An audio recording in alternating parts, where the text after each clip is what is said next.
nanti akan contact. Tapi kalau just disappeared, company tak boleh tunggu you. Kita nak jaga you. Siapa nak jaga majikan?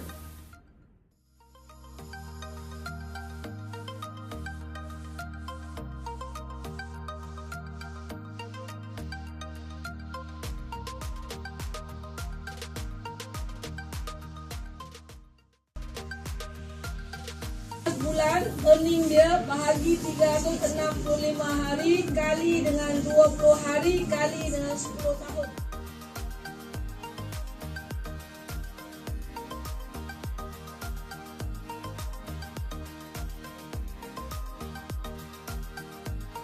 Kita dapat belajar macam mana cara untuk menangani masalah pekerja.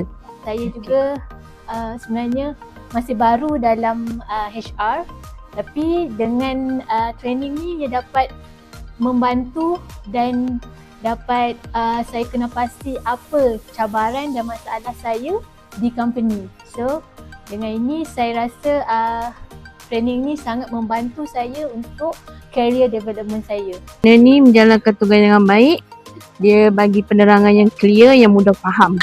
From this training, I thought Mr. Raya done a good job because his explanation is good, clear and understand. Saya suggest untuk trainer ni, dia ada sangat ilmu pengetahuan yang tinggi dan bertauliah, dan juga kita dapat tahu experience dia dalam bidang HR tidak disangkal lagi.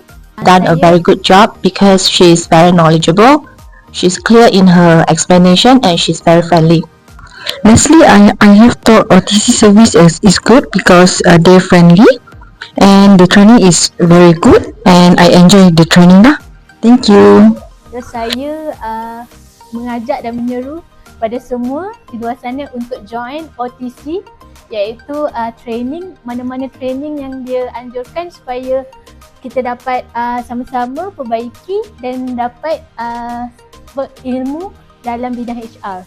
Thank you OTC. Thank you OTC.